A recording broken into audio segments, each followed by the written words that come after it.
Bueno, muy brevemente de cada una, había una diapo acá que decía receso. Yo sabía que hacía falta un receso, pero no pensé que tenía puesta la diapo. Bueno, voy a hablarles un poquito, muy por arriba, de cada una de las vacunas más importantes, porque después, como vamos viendo los patógenos, vamos a ir profundizando un poquito más en lo que es la vacuna de cada uno de ellos. La primera vacuna es la vacuna de la tuberculosis. Se la puse de primera porque ustedes vieron que fue la primera vacuna que se instauró prácticamente como vacunación en casi todos los países, y Chile fue una de las primeras que introdujo. Entonces, la vacuna de la BCG, fíjense quién es el agente inmunizante, que es lo que quiero que vean en esta diapositiva. Es una cepa atenuada de Mycobacterium bovis, no es Mycobacterium tuberculosis, ¿ya? Esta es la que produce la tuberculosis bovina, que se usa para tomarle, como levanta anticuerpos el humano contra estas bacterias, se utiliza para fabricar la vacuna del BCG. Fíjense que es una cepa atenuada y que por lo tanto es una vacuna viva, ¿ya? Si ustedes se fijan acá, tiene una aplicación intradérmica, ¿ya? Y ahí les puse cómo después esta se va quedando, se enrojece, es una respuesta celular localizada y después se queda una marca que puede ser para toda la vida. Si ustedes se fijan, siempre eso va a estar en el brazo izquierdo, siempre le van a poner la vacuna de BCG en el izquierdo. Ya hoy en día quizás no tenga tanta importancia porque no se pone la vacuna de la viruela, ya no se pone, pero las personas que nacieron antes del quizás 65, 66, por ahí, por esa fecha, hasta ahí esos se vacunaron contra la viruela, por lo tanto se les ponía en el brazo derecho. Tenían dos marcas, la viruela en el brazo derecho y la BCG en el izquierdo. Ya hoy en día prácticamente no, bueno, no se vacuna, ya prácticamente no se vacuna contra la viruela, pero sí todavía hay, bueno, las personas ya de más de 50 años pueden encontrarse que en ambos brazos tienen la marca, y es que porque en un lado tienen la viruela y en el otro lado tienen la vacuna de la BCG.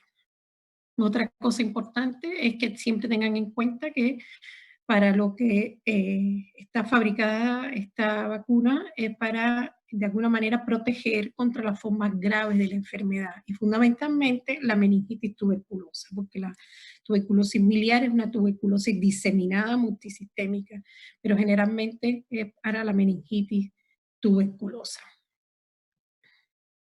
La otra vacuna importante es la vacuna de la polio. Fíjense que la poliomielitis tiene varias formas clínicas. El 90 al 95% de las personas es lo que genera es una infección de tipo asintomática, estuvieron en contacto con el virus y no produce ninguna manifestación clínica. Hay un por ciento importante que produce una enfermedad leve, una enfermedad febril leve, sin ninguna importancia, y hay determinados pacientes ya que sí pasa la barrera hematocefálica a este virus y produce la polio no paralítica, que es una meningitis aséptica, una meningitis producida por virus. Casi todas las meningitis producidas por virus se llaman meningitis aséptica. Esto ocurre hasta un 2% de los pacientes, y hasta un 1% de los pacientes la polio paralítica, que es la polio que todos temen, que es esta polio que produce la parálisis flácida. La vacuna de la polio fue introducida, como les dije a ustedes, en los años 60, ¿ya? Y tuvo un impacto importante en la campaña de vacunación de Chile. Fíjense que Chile le introdujo la vacuna de la polio acá en los años 60, y miren ustedes la cantidad anteriormente, los casos de poliomielitis que habían en Chile bastante elevados, ¿ya? Esa es la tasa de incidencia, y la tasa de mortalidad asociada también prácticamente eran iguales. Y a partir de que se introdujo la vacuna, aproximadamente en estos años, los años 60, fíjense cómo empieza a disminuir y hoy en día la poliomielitis ha sido erradicada. ¿Qué pasa con la polio? Todavía polio quedan países que son endémicos. Fíjense la situación mundial de la poliomielitis en el año 88, todos los países que tenían todavía polio. En el 91 se erradica de una gran parte del continente americano, de América del Sur. Después, en 1997, queda todo el continente americano libre de poliomielitis y quedaba más bien países africanos, la India, que tenía un foco importante. Y en el 2010, ya la India logra, 2011, la India, discúlpenme, logra erradicar también la poliomielitis, quedando algunos países africanos, sobre todo Nigeria, y algunos, Afganistán, Pakistán también, que todavía quedan con algunos brotes, algunos casos de polio, aunque mucho menos que lo que había años atrás. Entonces es una disminución importante de los casos de poliomielitis a nivel nacional, como les dije, y a nivel mundial. Por lo tanto, quizás el mayor logro que se ha producido con la introducción de la vacuna, de la polio. También la vacuna de la viruela ha tenido un comportamiento muy similar, pero quedan más casos, muchos más casos de viruela que lo que queda de casos de poliomielitis. La vacuna de la polio, tenemos dos tipos de vacuna, una que se llama Sabin y una que se llama Sal. Estos son por los que le hicieron, ¿ya? Son los apellidos de los señores que hicieron la vacuna. La Sabin está fabricada de virus atenuado y es una vacuna que se administra por vía oral, mientras que la Sal es una vacuna de virus muerto y se administra por vía intramuscular. Ambas vacunas tienen usos distintos. Fíjense que este es virus atenuado, por lo tanto el virus está vivo, ¿ya? Y este está muerto, por lo tanto evidentemente esta se utiliza en los pacientes inmunodeprimidos o cuando vamos a vacunar algún menor en el cual en la casa hay algún paciente inmunodeprimido. Ahora, ¿qué pasa con la vacuna? Con la vacuna Sabin, es muy fácil de administrar, son unas gotas en la boca, el niño abre la boca, no es un pinchazo, por lo tanto es prácticamente es inocua totalmente y es fácil de administrar. Vienen en unos frasquitos y se dan varias gotas, se aplica una gota por niño, o sea, tiene 50 gotas, ¿ya? Es de poco costo, confiere inmunidad humoral e intestinal, ¿ya? Inmunidad de grupo, la diseminación del virus atenuado a personas próximas favorece la inmunización indirecta, era lo que les había comentado ya de la inmunidad de rebaño. Fíjense que el virus se libera en las heces durante 6 semanas, ¿ya? Se usa para campañas masivas de vacunación cuando aparecen brotes grandes o para acabar rápidamente con la circulación del virus, pero tiene también desventaja y es el riesgo de poliomielitis vacunal. Ustedes van a ver que es un riesgo real que existe con la vacuna de la polio y bueno, que está contraindicada en pacientes inmunodeprimidos porque es una vacuna viva. La vacuna SAL puede ser utilizada en las personas inmunodeprimidas, que eso es una gran ventaja que tiene esta vacuna. No hay riesgo de enfermedad asociada con la vacuna.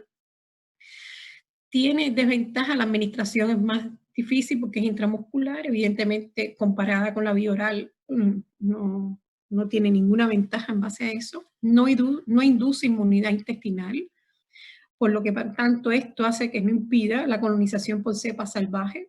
Aquí sí, aquí hay inmunidad intestinal y por lo tanto cuando se encuentra con cepas que circulan nuevamente hay una respuesta, ¿ya? Porque la vía de entrada de la polio es por vía oral, ¿ya? La sal solo induce anticuerpos sanguíneos. Y bueno, lo que les estaba comentando del peligro de la vacuna de la polio. Ya les dije que era una vacuna de virus atenuado, y como es de virus atenuado, yo les dije que una de las desventajas de este grupo de vacunas es que pueden mutar y revertir la virulencia. Para que esto suceda, evidentemente tiene que haber baja cobertura y tiene que haber individuos susceptibles. Para que aparezca individuos susceptibles, basta que se dejen de vacunar un grupo poblacional importante. Entonces, evidentemente, cuando hay baja cobertura, aparecen susceptibles, se empieza a multiplicar el poliovirus, ¿ya? Incluso el derivado de las vacunas que se sigue manteniendo y se sigue poniendo a los que están naciendo, y entonces este puede revertir, el virus tiene mayor probabilidad de revertir y hay un riesgo mayor de parálisis flácida asociada a la neurovirulencia que adquiere este virus. Lo más importante para esto y que esto no pase es continuar vacunando, porque ustedes me dirán, bueno, ¿y por qué todavía está la vacuna de la polio en el calendario vacunal si no está la de la viruela? Y la viruela también se acabó y no está, no se pone. ¿Y por qué si se pone la de la polio? Es por esto, ¿ya? Por esto es que se mantiene vacunando a la población para evitar los casos de poliomielitis por el virus salvaje importado y evitar así que revierta también el virus de la vacuna Sabin que todavía se pone. Pero para esto, como sucedía esto, se han tomado varias medidas por la Organización Mundial de la Salud y ha sido un llamado a todos los países y todos los países lo cumplieron y lo hicieron de forma simultánea. Bueno, cuando virus, hace tiempo cuando se empezó a vacunar contra el virus de la poliomielitis, ocurría la poliomielitis de 2 a 4 de cada 1 millón de personas vacunadas, ¿ya? Esto traía como secuencia que eran como miles de casos anuales. En la actualidad, estos casos de poliomielitis vacunal se han reducido a 250 casos de polios anuales y esos 250 casos de polios anuales solamente 40 son derivados de la vacuna. Son bien pocos, pero sigue siendo un problema. Se erradicó una enfermedad y tenemos un problema asociado a la vacuna. Entonces se introdujo, por parte de todos los países se pusieron de acuerdo para de alguna manera interrumpir la emergencia de los poliovirus circulantes, que se dieron cuenta que esto era debido a la vacuna oral y el serotipo 2, ¿ya? Y por lo tanto tratar de alguna manera de ir eliminando la vacunación por ese serotipo en la forma oral, que era la forma viva. Entonces empezaron a aplicar ambas vacunas, la intramuscular, que es la muerta, y la oral, que es la viva, ¿ya? Para tener la cobertura del serotipo 2, pero en la vacuna muerta, y eliminaron esta serotipo 2 de la vacuna oral. Entonces, hoy en día se mantiene esta vacuna con los 3 serotipos, que es la vacuna muerta, pero está la vacuna de la polio oral bivalente, ya no está la trivalente, ¿ya? Porque se eliminó el serotipo 2, que es el que producía esta reversión. Bueno, ¿qué hizo Chile con la vacuna de la polio? En el 2016 introduce una sola dosis de polio intravenosa, discúlpame, intramuscular a los 2 meses, ¿ya? Y hace el cambio, ¿ya? De la trivalente por la bivalente, ¿ya? Entonces ya a partir de ese año deja de circular el serotipo de la polio 2. En el año 2017 introduce la vacuna pentavalente con la intramuscular y además de eso introduce la vacuna pentavalente con la biserotipo, la bivalente.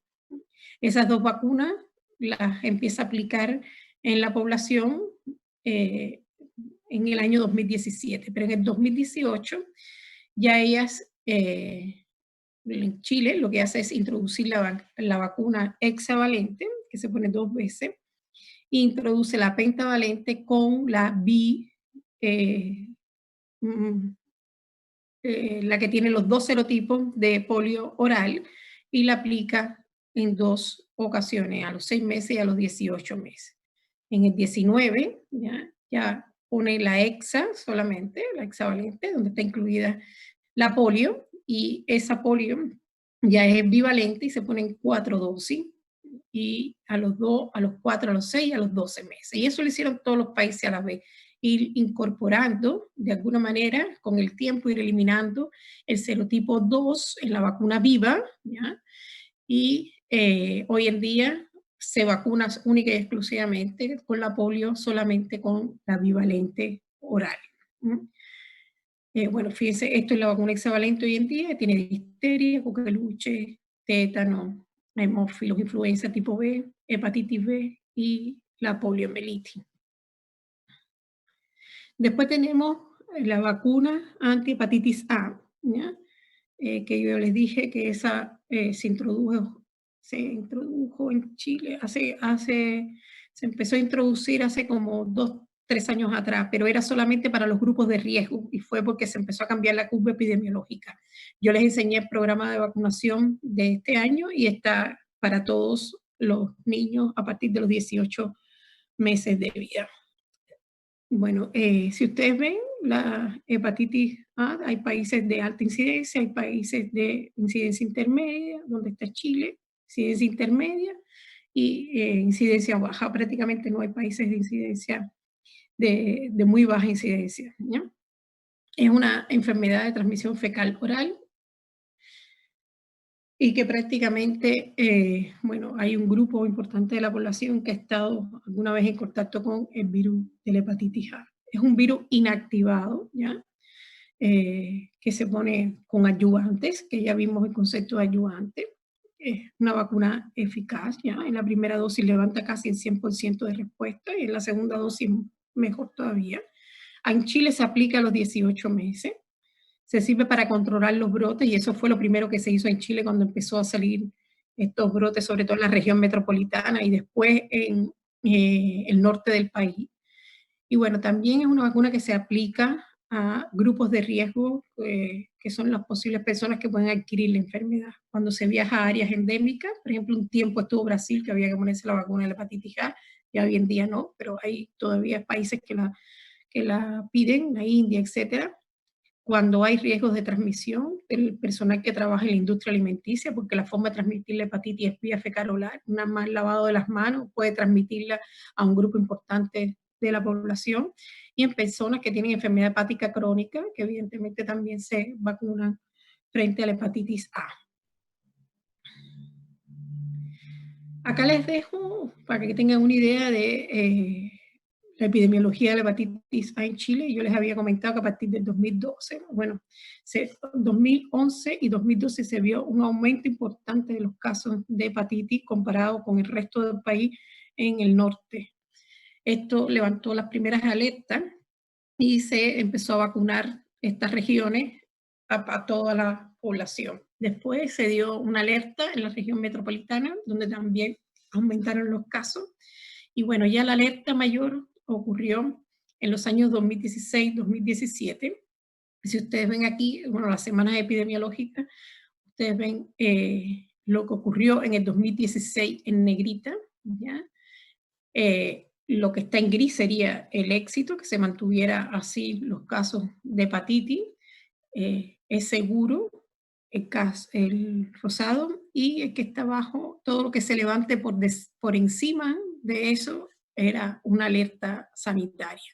Ya en el 2016 empezaron a levantarse estos casos, y fueron sobre el nivel de alerta, y se empezó a estudiar de qué manera introducir la vacunación un poco más a un grupo más grande de individuos. ¿Ya? Ahí se incluyó todo el norte, la región metropolitana, que era donde estaban estos casos importantes, pero ya en el 2017 la curva, miren, se fue un brote importante de hepatitis y se decidió introducir en el año 2018 la vacuna de la hepatitis. En regiones determinadas, se mantuvo en regiones aumentando hasta el centro-sur, y finalmente se introdujo en todo el país, que ya está en el calendario de vacunación de este año como la hepatitis A para todos, ¿ya? Después tenemos la hepatitis B, otra vacuna importante. Es una infección crónica persistente que no se adquiere por vía fecal oral, sino generalmente por transmisión sexual, pinchazos, etc. y que produce el hepatocarcinoma asociado al virus de la hepatitis. Nosotros acá, en Chile, la incidencia de la enfermedad es baja, se considera baja, y hay muchos tipos de vacunas. La vacuna de la hepatitis B sola, la B con la B asociada a 3 bacterias, hepatitis es un virus, ¿ya? La hepatitis B asociada a 4 bacterias y 2 tozoides, la hepatitis B asociada a los 2 tozoides y 4 vacunas más. Hay varios tipos de vacunas de hepatitis B y depende para lo que se quiere utilizar. Masiva, calendario masivo de vacunación, o personas que tengan de alto riesgo que se pondrían solamente la vacuna de la hepatitis. Bueno, el agente inmunizante aquí es el antígeno en superficie del virus, que está purificado, se obtiene por ingeniería genética a partir de la técnica del ADN recombinante. Les dije que era esta, la vacuna de la hepatitis B, y la vacuna del papilomavirus. Son las vacunas que se obtienen por esta tecnología, que es una bastante eficiente, pero acuérdense que esta, una de las desventajas que tenía era que había que aplicar varias dosis. Eso mismo pasa con la vacuna de la hepatitis, se aplican 3 dosis, ¿ya? Y fíjense que donde mejor resultados ha tenido es cuando se aplica en niños y adolescentes sanos, tiene hasta un 95% de respuesta, en un 90% en adultos jóvenes, y ya cuando son mayores de 60 empieza a disminuir la efectividad de la vacuna. Bueno, en Chile se aplica a los recién nacidos y los lactantes, se aplica durante las primeras 12 horas de vida. Ahí tenemos recién nacidos, solamente se pone hepatitis B y se pone discúlpeme, la BCG, la vacuna de la tuberculosis. Y es una vacuna también que se aplica a los trabajadores de salud, es una vacuna obligatoria. Los trabajadores de salud tienen la hepatitis B, tienen la vacuna de la influenza, tienen meningococo para los que son de alto riesgo, que trabajan en UCI, no todos los trabajadores de la salud se ponen meningococo, o en los países de alto riesgo también. Y bueno, también es una vacuna que se aplica a adultos con riesgo de infección por hepatitis B. Hombres que tienen sexo con hombres, heterosexuales con múltiples parejas sexuales, contacto sexual y convivientes de portadores del virus de la hepatitis B, adictos a drogas intravenosas, los viajeros a zonas de mucha endemia, pacientes con enfermedad hepática crónica, pacientes en diálisis, pacientes que frecuentemente reciben transfusiones de sangre por el peligro también que puede adquirir la hepatitis B, y los pacientes que viven con VIH. Acuérdense que se puede aplicar en los pacientes que viven con VIH porque es una vacuna que está obtenida por ingeniería genética, por lo tanto es muerta, ¿ya? La DPT, hay aquí con el micrófono abierto. Pero la vamos a ingresar, pues si ya está lista en Cena Info, lo que pasa aquí en la casa. Sí, es la única carpeta que tenemos acá. Sí, también se puede transmitir entre dos mujeres. Tiene solo... Uy. Tiene solo la información, la orden de ingreso y un par de evolutivas, pues. Pucha, ya.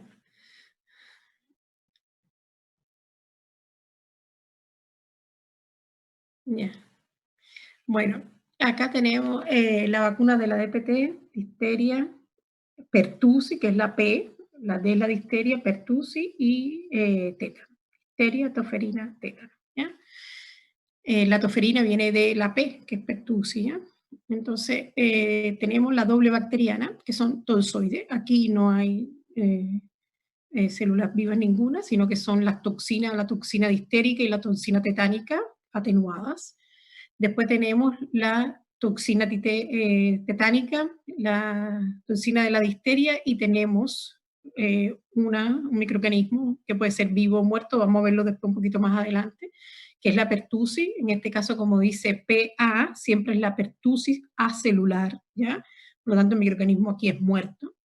Aquí tenemos igual la DPT, que puede cambiar esta P, esta célula entera, y esta acelular. célula entera celular con Haemophilus influenza tipo B. Tenemos esta misma vacuna que puede ser con la pertussis celular o acelular con la hepatitis B. Y podemos la misma vacuna unirla con la hepatitis B y unirla con el Haemophilus influenza tipo B. Y bueno, también podemos tener con la vacuna de la polio y la unión de Haemophilus, hepatitis y la vacuna de la polio, ¿ya? Esta es la que es sextuple que le estuve enseñando hace un momentico. Ya. Difteria y tétano, lo más importante es que el agente inmunizante es el tozoide tetánico.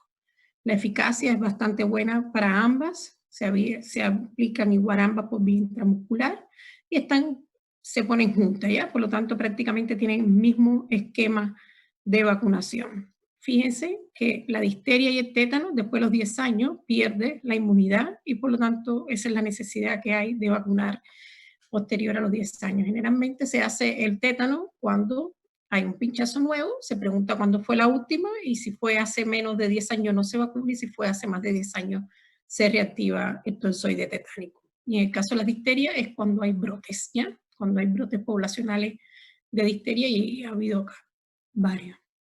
Es necesario conocer los componentes. Para mí lo más importante, y por eso se los estoy enseñando, es de qué están hechos, cuáles son de vacunas vivas, vacunas muertas, cuáles son de tozoides, eso sí se lo tienen que saber.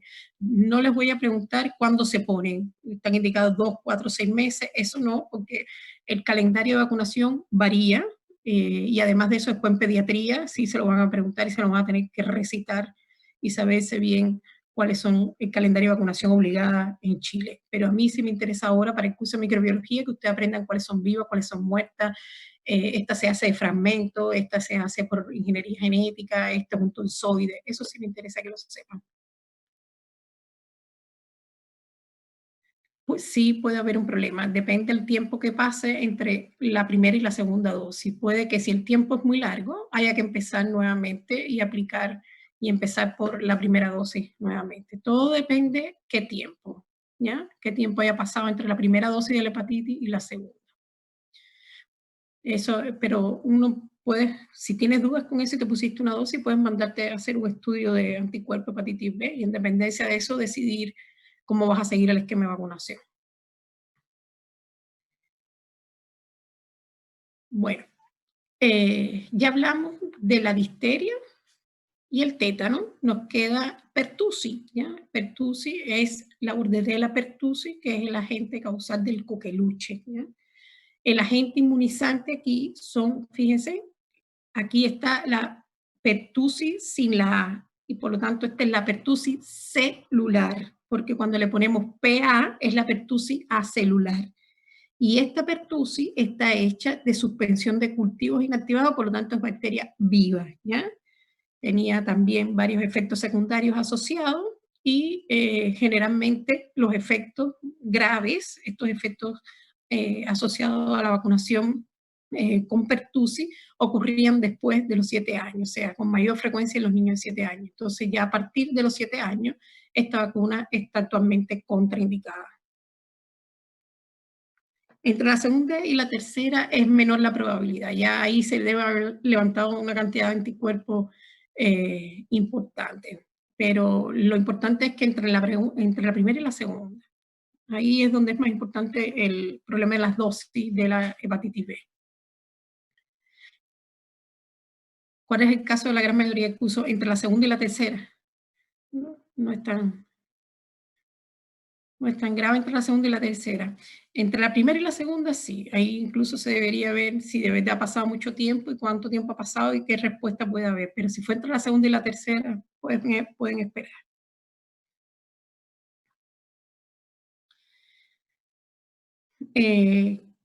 Después tenemos la acelular, ¿ya? La pertussis acelular. Que fíjense que ya esto es células muertas. La primera vacuna, la celular, es viva y la segunda vacuna, la A, es acelular y por lo tanto no es una bacteria, no es una vacuna viva, ¿ya? Se usa como agente inmunizante una mezcla de compuestos. Fíjense que es la única vacuna que les he dicho que se usa una mezcla de compuestos. Generalmente les he hablado de vacunas que se utiliza un solo compuesto. Esta mezcla, aquí tienen, por ejemplo, la toxina, coqueluche, la hemaglutinina filamentosa, que es una parte de la estructura externa, la pertatina, que es una proteína que tiene también en la superficie, y las fimbrias que son de naturaleza proteica, ¿ya? Y esas fibras también se mezclan y hacen todos estos antígenos, levantan la respuesta inmune frente a la Bordetella pertussis. Hoy en día, como ustedes vieron en el calendario de vacunación, dice PA, por lo tanto, ya Chile cambió y casi toda la vacunación se hace con acelular. Evidentemente es mucho más segura y evidentemente es mucho más aceptada por la comunidad en general que la pertussis celular o la pertussis viva. La otra vacuna que tenemos por acá es el Haemophilus influenza tipo B. Fíjense que siempre le pongo tipo B porque Haemophilus, hay varios tipos de Haemophilus y vamos a tener Haemophilus influenza y Haemophilus influenza tipo B. El Haemophilus influenza tipo B es el único que tiene cápsula y como tiene cápsula es el único que produce enfermedades invasivas. Entonces la vacuna se hace frente al Haemophilus influenza tipo B, ¿ya? Y lo que hace es prevenir la meningitis asociada a hemófilo en niños pequeños, en niños menores de 4 años, porque es una enfermedad infantil. Bueno, esta es una enfermedad grave, nosotros vamos a ver a Haemophilus influenza, lo vamos a ver muy por arriba porque prácticamente las infecciones por hemófilo están hoy en día a la baja después que se introdujo la vacuna del hemófilo tipo B. El hemófilo ha ido en decadencia y prácticamente no se encuentran ni neumonias ni meningitis asociadas a hemófilos influenza. Todavía se ven, pero en mucho menor medida que antes, que era un problema bastante serio. Bueno, ¿quién es el agente inmunizante? Pues les dije que tiene cápsula. Las cápsulas son de naturaleza polisacárida, por lo tanto es un polisacárido. Y si ustedes recuerdan lo que hablamos de antígenos T dependiente e independiente, esto es un antígeno T independiente y por lo tanto hay que conjugarlo, ¿ya? ¿Con qué se conjuga para que sea eficaz en los niños menores de 2 años? Con los toisoides o con cualquier otra proteína. Generalmente lo hacen con toisoide distérico, toisoide tetánico, y también con la proteína de la membrana de Neisseria meningitidis, el tipo B. Ese es otro tipo de vacuna que hay circulando por ahí. Pero generalmente se usa el toisoide distérico o el toisoide tetánico, ¿ya? Es una eficacia de un 95% la vacuna de la hemófilo. Bueno, ya les hice el comentario de cómo han bajado las infecciones asociadas a hemófilo. El otro es la vacuna antineumocóxica, esto es Streptococcus pneumoniae, ¿ya? Tenemos igual dos tipos de vacunas, una bacteria que también tiene cápsula y por lo tanto vamos a tener vacunas conjugadas y no conjugadas. Las conjugadas, ¿ya? Son las que vamos a aplicar en niños menores de 2 años y lo que hacen es estimular la respuesta T dependiente, es mucho mejor, y hay varios tipos de vacunas y a lo largo del tiempo de que se introdujo la vacunación por neumococo en Chile se han usado los 3 tipos de vacunas, la que tiene 7 serotipos del estreptococo, la que tiene 10 serotipos y la que se usa actualmente que es la que tiene 13 serotipos, ¿ya? Que incorpora los serotipos que más circulan en el país y está acoplado con la toxina distérica, está conjugado con la toxina distérica. Y después tenemos las no conjugadas, que aunque producen una respuesta T independiente, pero es una buena respuesta para ser aplicado en niños mayores de 2 años, ¿ya? Y aquí tenemos esta que está acá, que es la que tiene los 23 serotipos y se aplica generalmente, ustedes vieron en el calendario de vacunación, que les puse que esta vacuna se aplica en adultos mayores de 65 años. Entonces, esta es la vacuna que se le pone al adulto mayor, la 23 valente, no conjugada.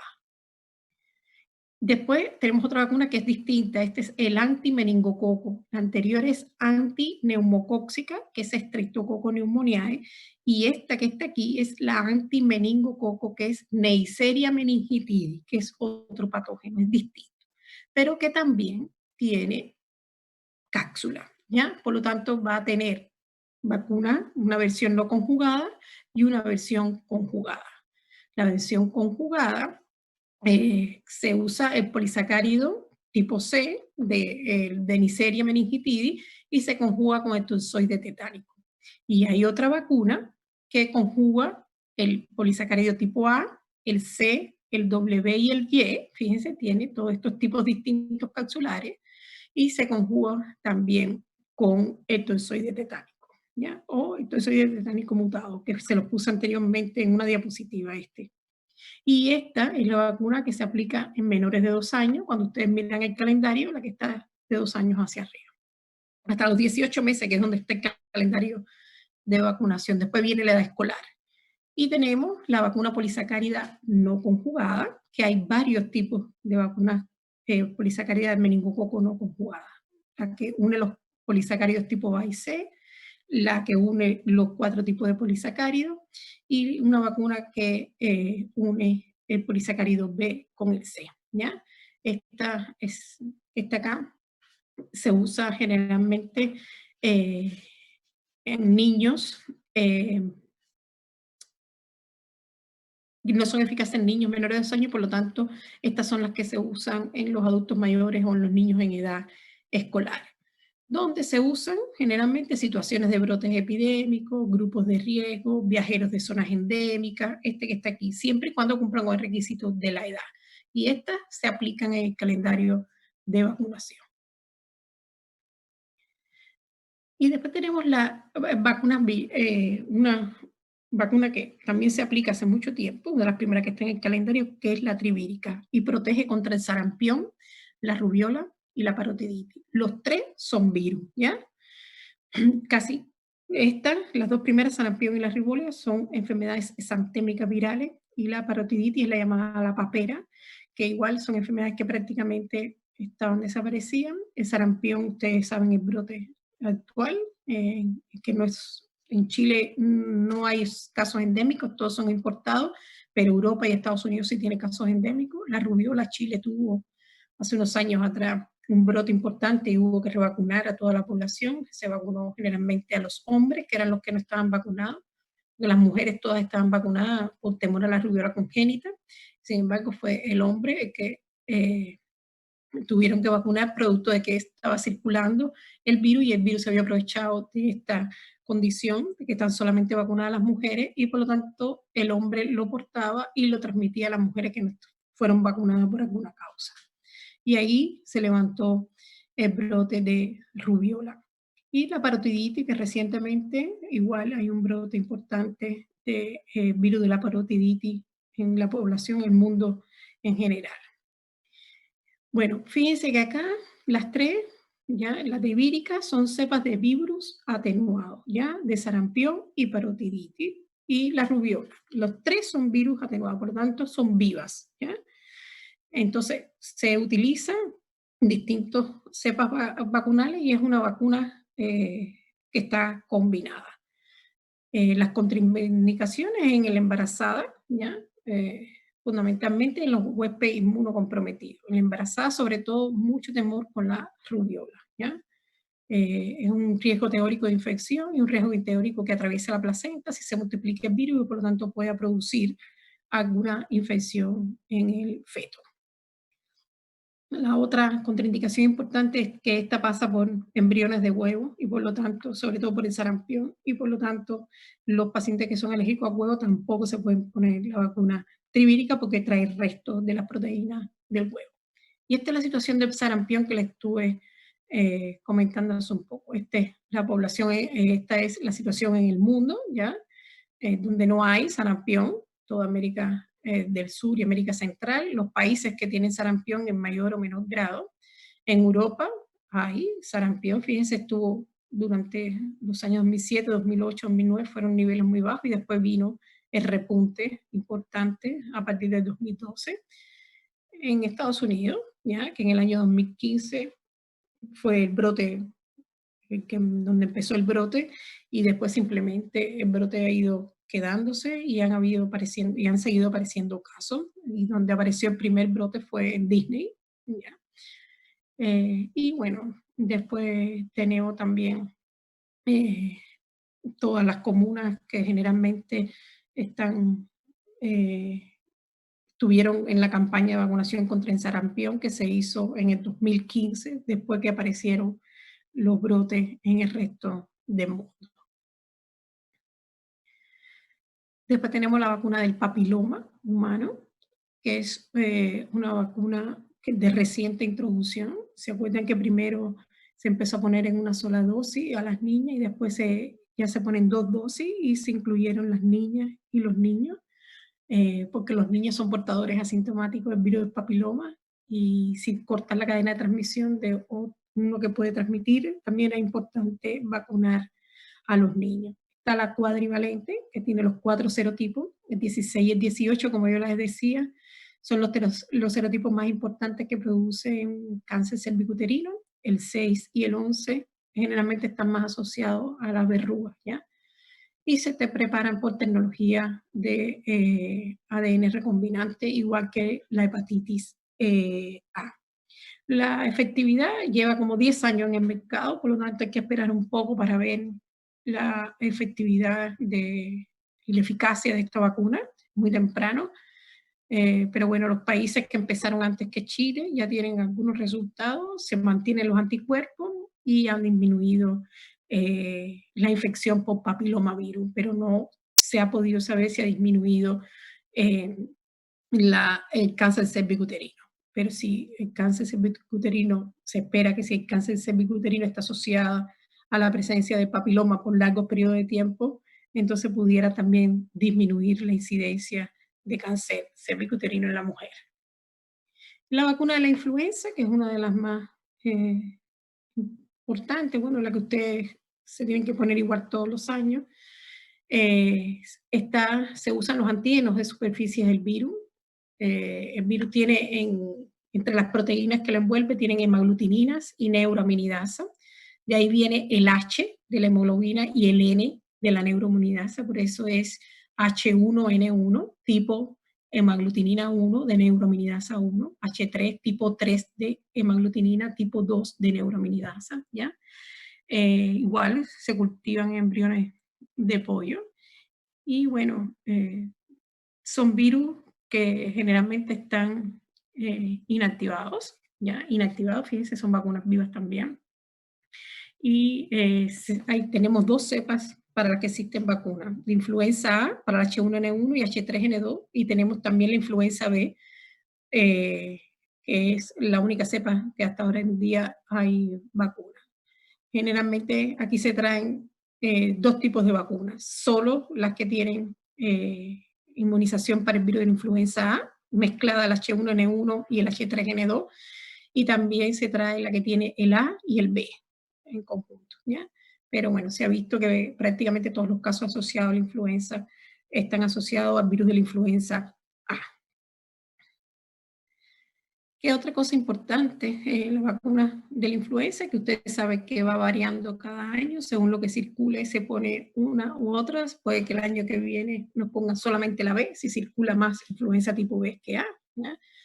Es indicación obligada para los trabajadores de salud, para las embarazadas a partir de las 28 semanas, para los niños entre 6 y 24 meses de vida, los niños muy pequeños, para los mayores de 65 con grupos de riesgo importantes.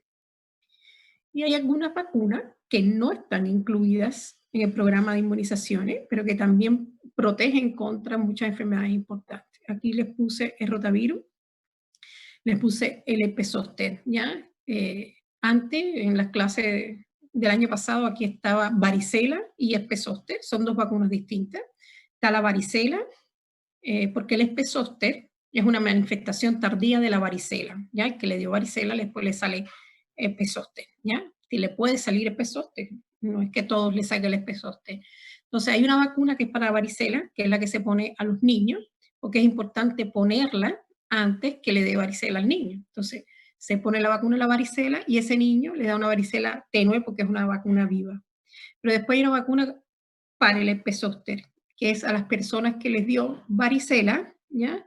Aplicarle la vacuna del herpes zóster para prevenir la aparición de esta manifestación clínica de la varicela al final, que es bastante dolorosa y bastante complicada para el adulto mayor. El rotavirus, hay vacuna pero hay tantos tipos distintos de rotavirus que la vacuna no protege, ¿ya? No con eso se van a disminuir los casos de rotavirus. Entonces, el Estado no la ha puesto como vacuna obligatoria por un problema de que evidentemente se va a hacer un gasto importante de salud pública y el rotavirus va a seguir circulando. Y hay un grupo de vacunas también que se usa para grupos especiales, para viajeros, que ya les hablé de la fiebre amarilla, es un ejemplo clásico, y lo que pasó con Brasil, en meningococo, los que van a predicar a la Meca. Hay vacunas que son obligatorias para cruzar algunas fronteras. Los adultos también tienen un esquema de vacunación. Yo les comenté que por primera vez se introduce dentro del país, ¿ya? Pero hay vacunas que se deben poner a los adultos, ¿ya? Fíjense que las dosis de refuerzo cada 10 años de tozoide distérico y tetánico, la influenza, ¿ya? El neumococo, la hepatitis A, la hepatitis B, la trivírica, ¿ya? Y la varicela, ¿ya? Si no hay antecedentes de la enfermedad, bueno, poner las 2 dosis correspondientes de varicela. Hoy en día se ponía una sola dosis, con una es suficiente y eso se sabe. Pero si hay antecedentes de la enfermedad, evidentemente poner la vacuna del zóster. Las situaciones especiales donde también se debe vacunar son a los viajeros, la vacuna rutinaria que siempre la deben tener porque esa supuestamente para cubrir de manera global, que casi todos los países tienen los mismos programas de inmunizaciones, las recomendadas según el riesgo del lugar a donde van y las requeridas que son las que se necesitan para cruzar alguna frontera importante. Y ya estamos terminando la clase, nada más que les quiero decir que un gran desafío hoy en día es la cantidad de migrantes que tiene el país. Importante, muchos de esos migrantes no tienen los esquemas de vacunación completos, nunca han sido vacunados y por lo tanto es un peligro importante para la circulación de virus que ya no existían en el país, ¿ya? Recordar que existe la inmunidad de grupo y las personas no inmunizadas dentro de una población susceptible bueno, una población no inmunizada evidentemente puede ser más susceptible a adquirir enfermedades infecciosas. Y lo mismo, fíjense cómo pasa en la última diapositiva, que aquí tenemos los mismos 2 pacientes infectados, pero más pacientes inmunizados y evidentemente se va a enfermar menor cantidad de pacientes. Por lo tanto, es importante ya por un problema no personal, sino por un problema de bien para la sociedad, aplicar las vacunas que corresponden por calendario de vacunación.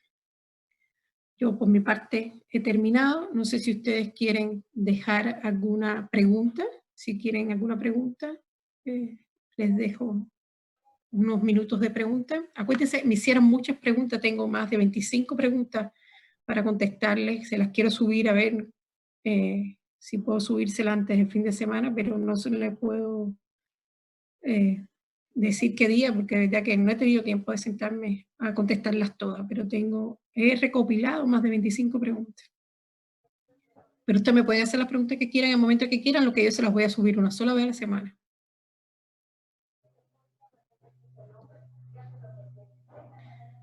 Bueno, yo creo que lo que le debe decir a las personas antivacunas, una de las cosas que te acabo de decir es no solo por el bien de ellos, sino también por el bien de la sociedad.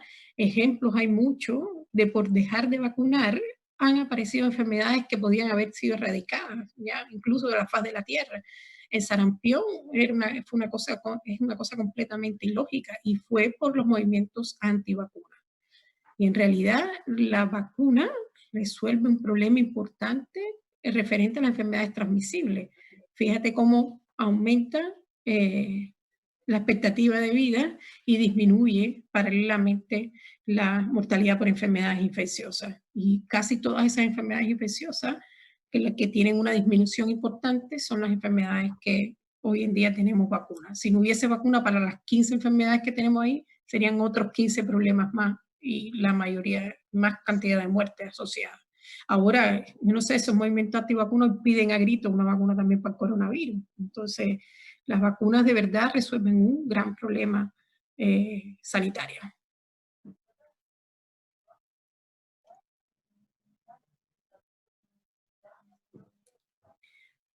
No sé si tienen... Sí, la vacuna de la varicela sí está incluida, pero hay una que es la varicela zoster que no está incluida en el país, ¿ya? Y la vacuna de la varicela se las puse como ejemplo porque se incluyó este año. ¿Ah? Hasta el año pasado no era, la vacuna de la varicela no estaba incluida en el país, no era obligatoria, ¿ya? Ahora sí se puede poner gratis. Y eso va a ayudar mucho a prevenir la aparición del zoster después.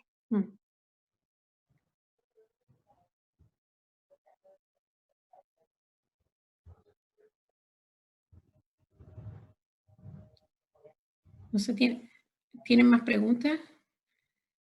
Porque si no,